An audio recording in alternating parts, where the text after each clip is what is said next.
Well, with Labor governing at federal level and in every state and territory on the mainland, there's been a lot of talk lately about the future of the Liberal Party. Joining me to discuss the current political landscape is former Deputy Prime Minister John Anderson. John, welcome to the program. It's great to have you with me. Good to be with you. John, just before we get to the Liberal Party, what do you make of world leaders who either cannot or will not say what a woman is? Well, it invites some world leaders to say that the West is in terminal decline because it doesn't know what it is, doesn't know what it believes in, it's sort of internally divided. I'd make two comments. The first is a really important philosophical one. We need to understand what's happening here. The greatest virtue today is that of autonomy. I am who I feel I am. That trumps everything else. And once you adopt that position, several things happen. One is you become, to some degree, anti-community and often family, because that's the smallest community.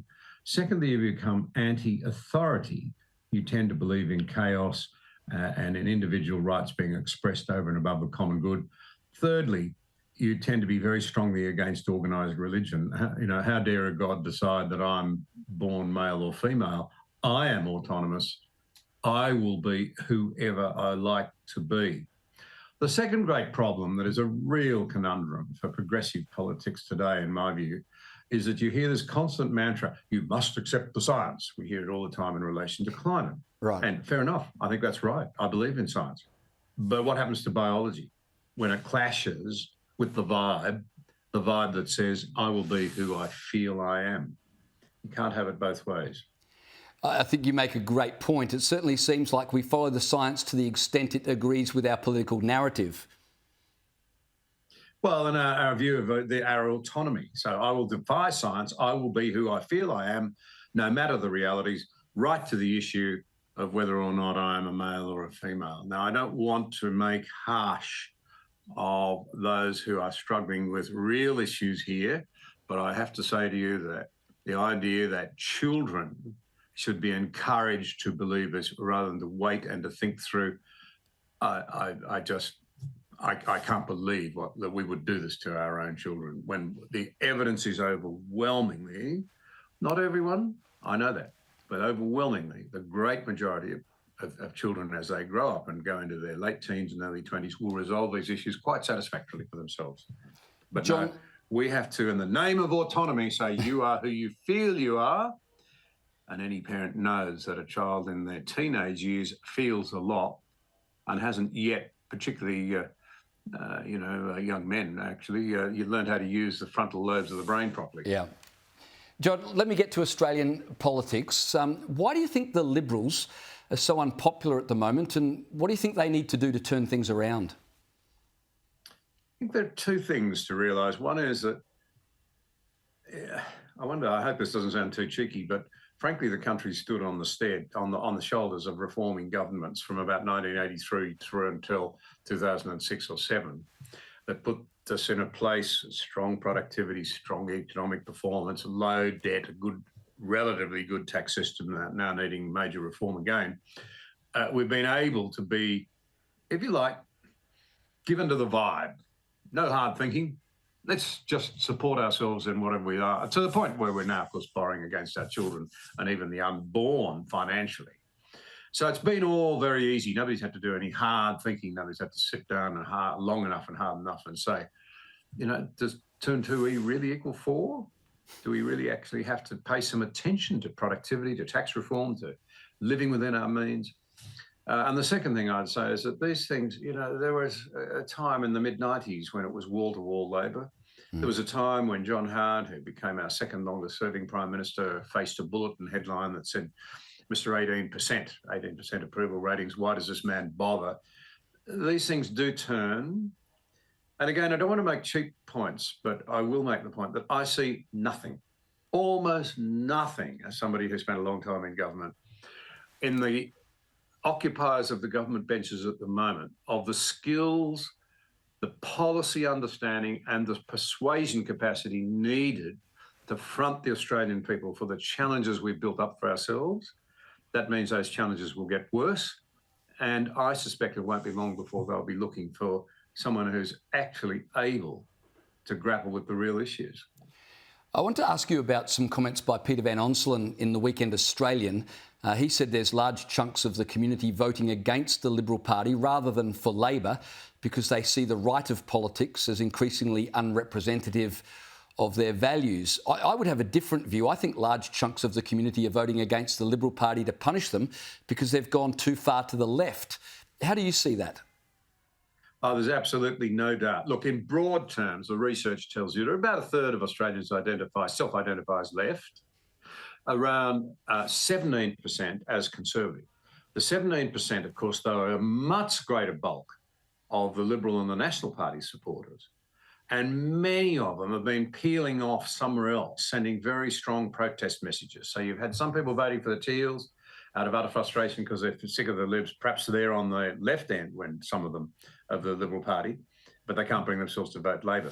But the basis of your party membership, particularly for my party in rural and regional areas, is that 17% who basically still have a conservative worldview and they feel no one represents them anymore. But I'd make this simple point. Look, in the end, can I say to you, the hard facts of life usually tend to be conservative.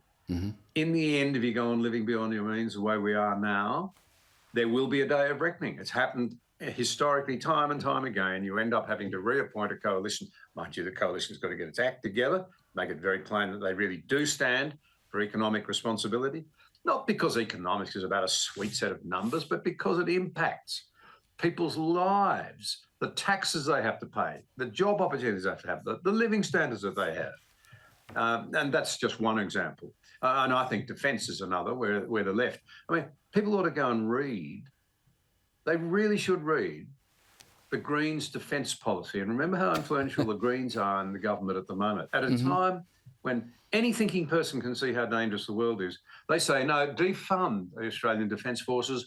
We have a better idea. We want an internationally recognised Australian peacekeeping team so that we can negotiate conflicts.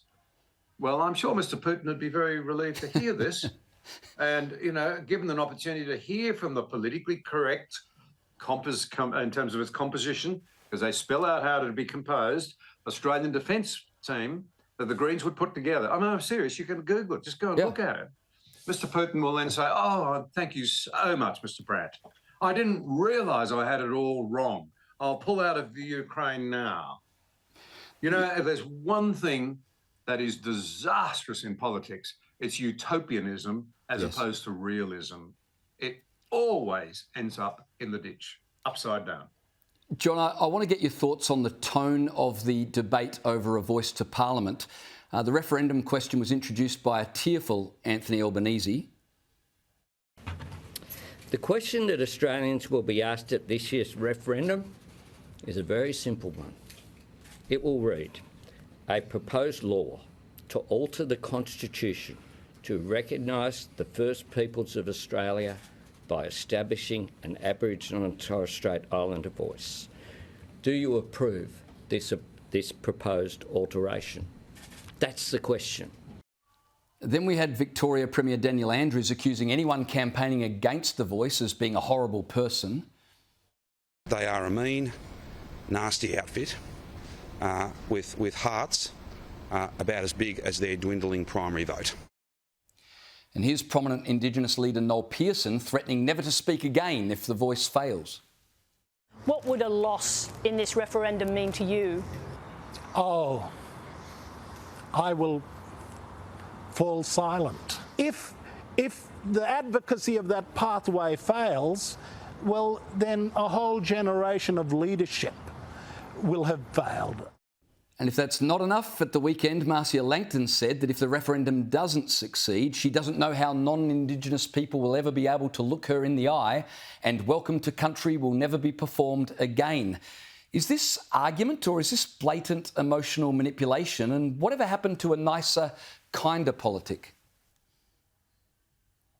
I take this matter very seriously. My family have been intertwined with Aboriginal people, including Warren Mundine's family, since the 1820s. And I represented a lot of Aboriginal people. I went to school with Aboriginal people. I do care very deeply, and nothing gets in my stomach more than seeing young Aboriginal children's lives being thrown up against the wall. But I am against the voice I'm against it for three reasons. I don't believe it will work, first. Secondly, the process is appalling. It's quite appalling. The news poll that came out that said a thin majority, and it is thin, of people outside Queensland approved the voice.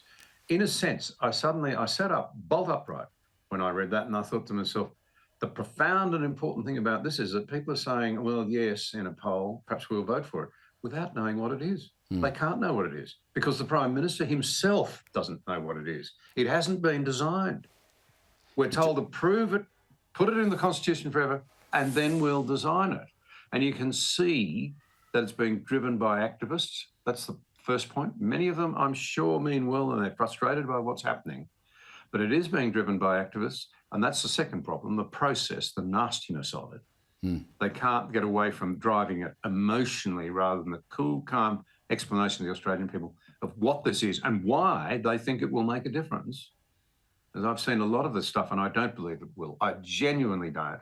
I actually think it'll end up being resented by the rest of the Australian people. You shouldn't have a group privilege in the Constitution, and this is the third point. I'm deeply philosophically opposed to special group privileges put in the Constitution. The Constitution says we should all be equal. And if some people are being marginalised, as Aboriginal happening, bring them up to the standard. By all means, acknowledge them in the Constitution, but don't create a special group right. That will end up being resented. It'll end up being counterproductive. We will regret having ever done it. The courts will have had their say because we were told by the Prime Minister, no, the courts won't have their say. All of the people who have put the thing together have said, of course it'll be decided by the courts. That's the idea. Right. John Anderson, it's always great to have your analysis. Thank you very much for joining us tonight.